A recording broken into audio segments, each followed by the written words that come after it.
Hello and welcome to Policy and Politics with me, Tarun Nangia. Since the BJP came to power in 2014, the yearly address of Mohan Rao Bhagwat, the Sarsanga Chalak of RSS, is watched with great attention, and each sentence said by him is deconstructed for meaning and messages. Recently, Mohan Rao Bhagwat addressed a 3-day gathering in Delhi's Vigyan Bhavan, sharing freely with people the policies of the Rashtriya Swayamsevak Sangh on various issues. He also made it clear that whatever is written in the Bunch of Thoughts, a book by second RSS chief Guru Golwalkar, is not the final word on all issues, because Hinduism is an evolving religion. Today I have with me a guest who knows the RSS far better. He has written a widely read book on the RSS named RSS 360 Degree, and this is the book. For those of you who don't know, he is RSS 360 Degree. The author is Mr. Ratan Sharda, who is with us in the studio today. Mr. Ratan Sharda, welcome to Policy and Politics. Thanks for calling. I want to ask you at the outset, why and how did the idea of writing this book, which we call the RSS 360 Degree, came about? What thoughts went into your mind when you thought of publishing such a book? See, this is the new avatar of a book I wrote about 6 years back called Secrets of RSS.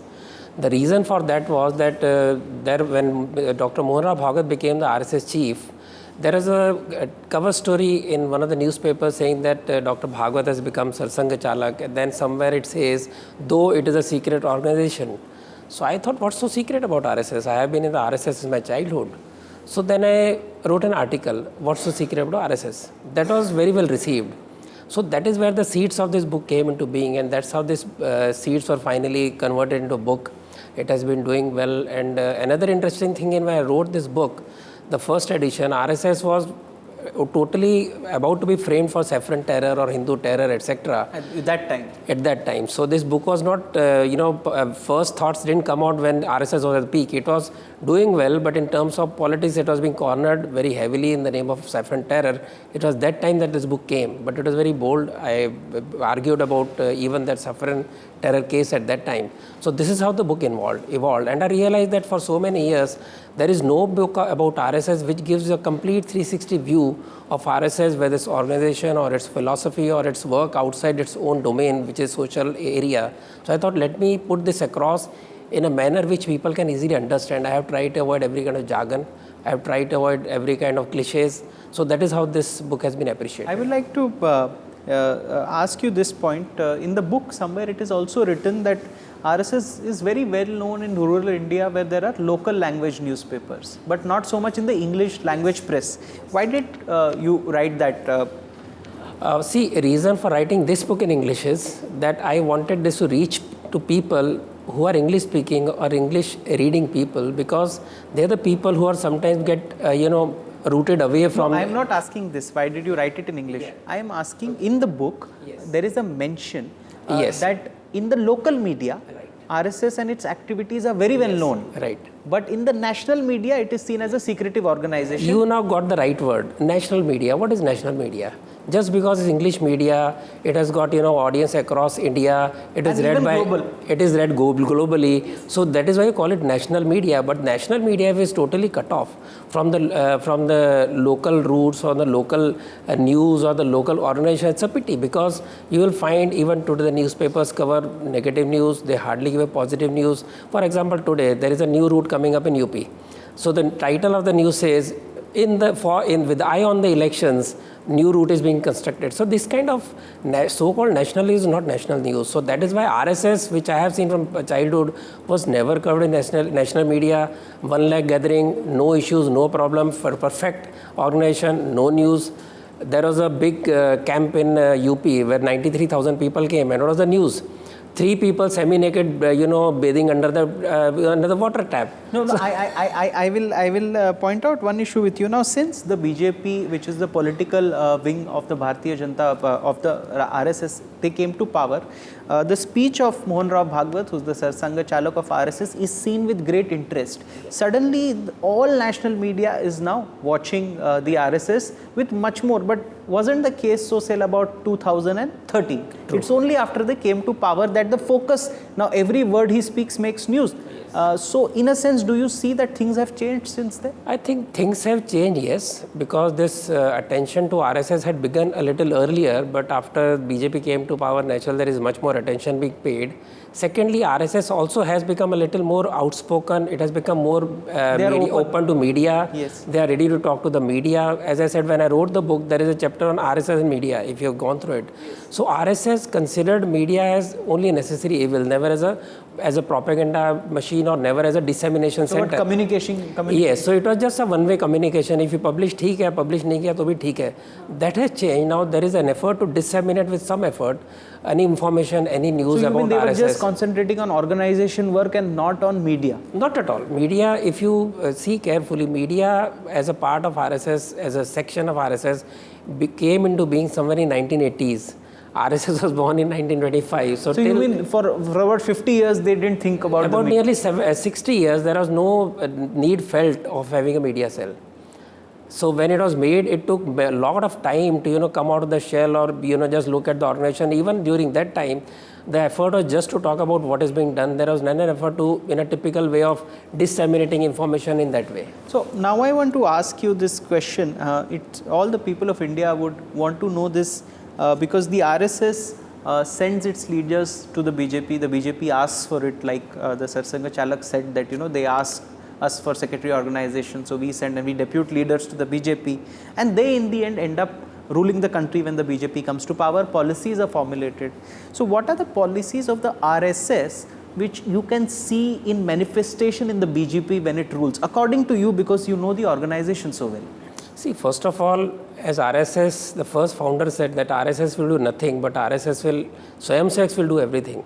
So RSS only creates good human beings, good nationalist, patriotic citizens, and when they go to any field, they are supposed to do whatever is best for the country. Yes. If you look at the RSS books, if you have seen, not many books are on the policy frameworks, because effort is to create an organization, create people who can do good for the country. So some will go to tribal areas, somebody will go to Vishindu Parishad, somebody will go to student politics. So there is no focus on policy making in RSS, because that is for the people who go to BJP who should do it. But if I get the focus back to policies, there are some basic things which every RSS pracharak who in the end becomes, not all, but some go to BJP. There is their view on Ram Mandir.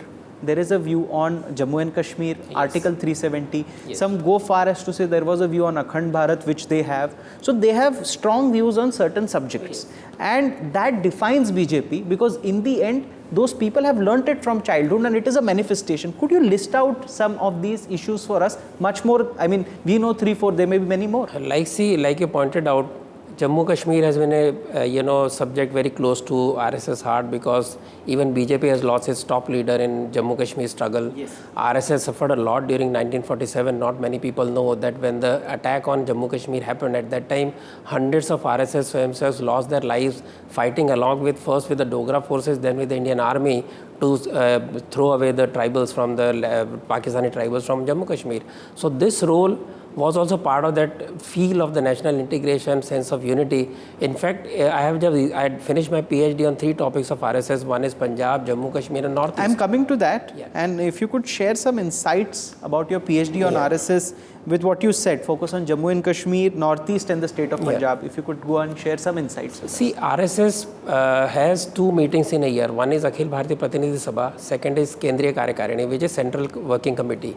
During that time, they pass some resolutions which affect the nation or the society.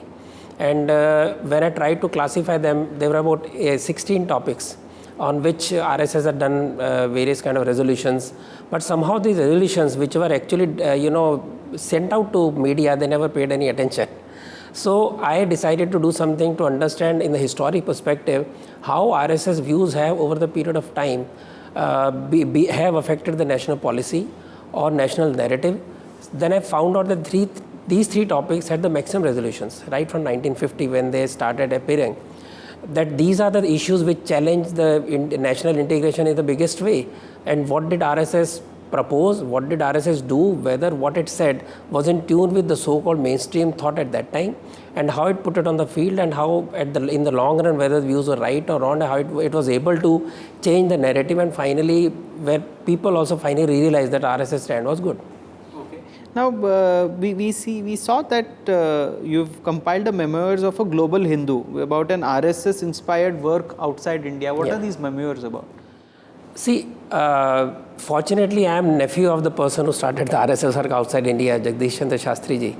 He from here went to Kenya. So on a ship, he started, very very strong Swayamsevak started offering prayers. Then one more person from Gujarat joined him, Manik Rughani. So slowly there is a whole band of people who started coming for that particular prayer. And when he landed in Mombasa and finally in Kenya, he started a work called Bharatiya Swayamsevak Sangh. Because when he was to go, because he wanted to have a good livelihood, he was from a poor family, he asked, Madhukar Rao that what will I do when I am leaving India? I want to work for RSS. He said, wherever you go, take Sangha with you. So that is how he started the first Shakha in Kenya, and thereon he used to go to various countries around him, whether Tanzania, Uganda, Mauritius, etc. during his holidays, and work for Bharatiya Swayamsevak Sangh. And that is how the seeds of these people who were inspired by RSS but worked in every country as their own organization, the work spread. Now, we will discuss your book chapter by chapter. In your book, the first 2 chapters talk about the spirit and the form of RSS, with extracts from the constitution of RSS and the network of Shakhas. Could you elaborate on that? See, I have put actually, my book has 3 major sections. One is the form, which is basically physical work, what you call Shakha. Then the spirit, which is the philosophy behind RSS work, and manifestation, where I talk about outcome of RSS in various fields. Like I said, that Swayamsevak will do everything. RSS will only create good Swayamsevaks. So in form, I talk about the structure of Shakha. I try to explain how a simple tool like 1 hour getting together, playing games, singing national songs, and having small discussions, etc., leads a person from being a very ordinary person to become a very exceptionally strong person when it comes to doing something for the nation, for the society. How does a mechanism work? There are people who are individually motivated, who do wonderful work, but then how do you convert this into a process where thousands of people get inspired and they get into Shakha, they offer their own time and their life for the nation. That is the process I have tried to describe. And interestingly, RSS is the only organization today in the world who can boast to have 1 lakh people every year going for the primary training of 1 week. No, I want to understand from you before we take a break that, see, there is an educational manifestation of RSS where you have Ekal Vidyalayas, where one person, Saraswati Shishu Mandir. Yes, and so in education they have a view. On Kashmir they have a view. On Article 70 Uniform Civil Code also they have a view. So there are certain strong things which I think every member of Shakha or member of RSS would be taught about when they join, in addition to play games and getting together. Yeah, see, there is also the part of Shakha is also intellectual classes where there are 45-minute lectures on various topics which are there. And they are more ingrained during the workshops. Like I talked about primary camp of 7 days, then first year of 20 days, then second year of 25 days, then last Nagpur one for 1 month. So these are stepping stones to raising your consciousness as a Karyakarta, where there is a lot of intellectual input, plus there are regular intellectual lectures during festivals that RSS organizes, or even somewhere monthly there are lectures like this, where the ideas about history, about philosophy are discussed and explained. Okay. At this point, I would like to take a break and we'll try to understand some more that an organization which has given now prime ministers to this country, a majority government after so many years, how what they are taught in their formative years actually leads to policy implementation when they acquire these positions. We'll take a short break and be right back. Welcome back. Just before the break, we had Mr. Rashan Sharda, the author of RSS 360, Demystifying the Rashtriya Swayamsevak Sangh, sharing with us how what Swayamsevaks, young Swayamsevaks who are taught and learn in Rashtriya Swayamsevak Sangh, then go on in the BJP, some of those, and how what they learn influences the policies of the country, because they are the one who enforce these. Now we'll go into a bit of history and try to understand from his book about the exchanges between the Rashtriya Swayamsevak Sangh, Sardar Vallabhbhai Patel and Jawaharlal Nehru. What were these? What were these exchanges that you talk about in the book? See, I would be able to put in a certain sequence, may not remember the dates. Yes. See, there was a power struggle in Congress at the time when RSS was doing tremendous work after partition, protecting, securing people, bringing them to India, rehabilitation. So RSS became very, very popular and hugely popular, and this is what worried the political class, because in spite of Guruji telling again and again that we are not interested in politics, somehow Congress could not digest the idea. So about a month before, I think, Gandhiji's assassination, Patel ji spoke about RSS in glowing terms in Lucknow, and he said we should not try to think, they are lathi wielding, people, but they are people who want good of the country. Within a few days, Nehru ji in Amritsar, I think, he said, I will crush RSS. I'll crush RSS because they don't respect constitution. There was no constitution at that time, by the way. 1940s. So you mean they had disagreements? Yes. Vallabhbhai Patel had one view and Nehru on RSS, yes, because there was a section which believed that RSS cannot hurt. DP Mishra, for example, it's laughable that you are trying to say that RSS is a threat to Congress or anything. So they are doing their work. We should not be after them. 1946, in its Maharashtra State Assembly, Congress people passed a resolution saying that we must stop RSS work because it's not good for the country, and they threatened that we'll do something like 1942 revolution and we'll crush them. So BGK told them, don't waste your time on all this. They are doing their work, you do your work. It will be folly. Under all these circumstances, when Nehru said that we'll crush RSS, at that time, unfortunately, assassination of Gandhi took place within a few days of that, and that was used as a handle to ban RSS. Guruji was arrested under Article 302, 307, etc. Within a week, they realized very foolish. They withdrew that sentence. And within 20 days of this, CID report said that RSS no hand. RSS not at all involved in the assassination. There was no sweets distributed by RSS at that time. So these charges are wrong. Based on this, Patel wrote a long letter to Nehru explaining that this, this case doesn't warrant the kind of action we have taken, and this is the CID report. But Nehru sat over the report. This report was there all these 1.5 years when RSS was persecuted, banned, and very physically, hurt during that time. So this was some dirty game going on. Probably at that time, Sardar Patel did not, assert himself knowing that this was wrong. So in that process, there were letters changed. In some letters, there was good. So in one of the letters, he told Guruji that RSS can do good work only if it joins Congress. If RSS was a Gunda party, if RSS people are doing bad for the nation, then he would not have asked them to join Congress. Now, I want to know... So this is the kind of dilemma that Congress carried, not RSS. And RSS, for all its work, carried no ill will. Guruji was so well inclined to Sardar Patel that the only time he broke his tours was when Sardar Patel died and Guruji came for his cremation, though he never changed his programs any time in all his life. Okay, but we see this relationship between Congress party and the RSS going good and bad over times, as during the emergency it is widely said that the RSS had supported the emergency when it happened. It is widely said, I'm not saying it is widely said, and you will have to clear the air on that. Second, it is also said that recently in this 3-day gathering at Vigyan Bhavan, where Sarsanga Chalak said we are open to working with any party, don't link us with the BJP. Any party that comes to power in Delhi, we as an organization will work with them. What is the message that he was trying to send? And if you could clear the air on the emergency. See, air is clear. It is just the people don't want to acknowledge it. I was part of the emergency movement. I was in jail. I was general secretary of my college. I was thrown out of college. So that is landed by another college. So in our college, a satyagraha used to happen every week. There were thousands of people who were arrested in the satyagraha. Hundreds and thousands of people who were put under MISA. In fact, one of my friends was MISA, an IIT student at that time. So this kind of, if you look at the arrested figures, 80 to 90% people who were arrested belong to RSS affiliated organization or RSS. So struggle was continuous. All the underground, your network was controlled by RSS, was supported by organizer or by RSS. If you remember Swami's, again and again telling people that how he was supported. He was in my area at that time. During his underground stay and how he was whisked out of India, then brought back to India, where the whole network of RSS worked very hard to protect him and get him in. So this proves that we were continuously fighting emergency whether Satyagraha, whether underground movement, your pamphlets, etc. Raju Bhaiya, the Sarsang Chalak, that later on was the regional pracharak, and he undertook connecting to all the government servants, IAS officers, because he was a professor, very well known, and he had deep contacts.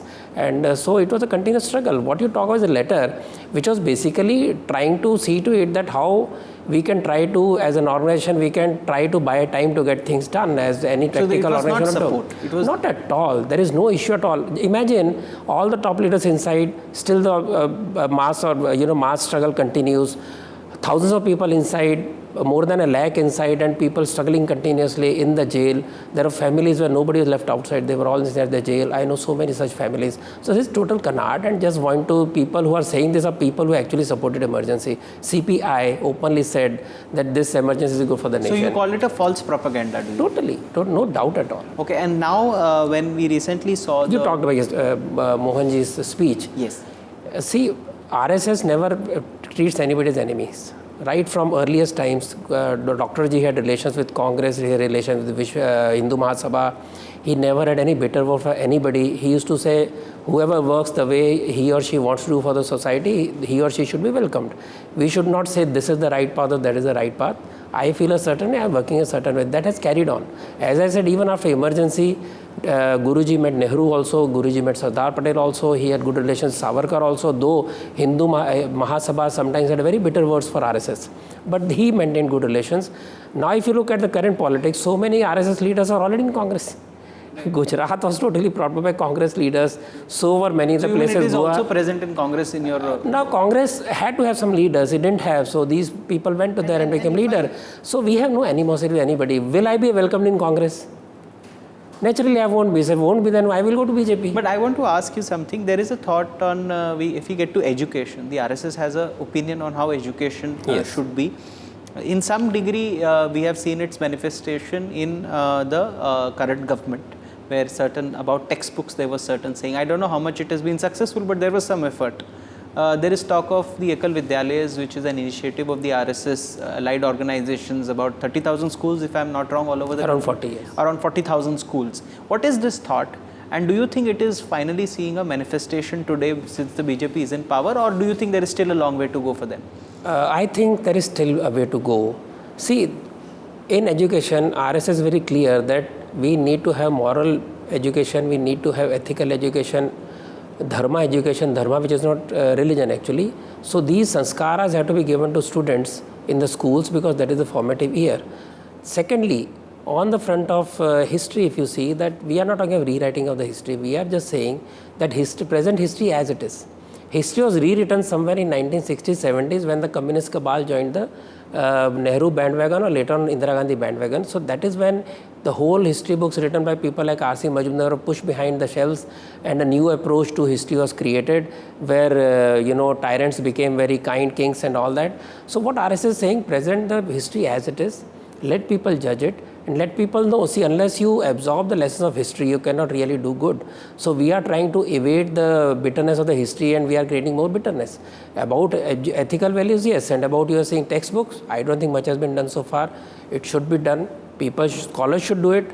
But this, this urge to be somehow being irreligious is something which actually ultimately hurts the student. One small incident. But you are making a very important point. You are saying that nothing significant. Not much. I believe so. I believe so. If you, the kind of book copies I get saying this is still a part of the book, etc., it may take more time. I don't know the reason.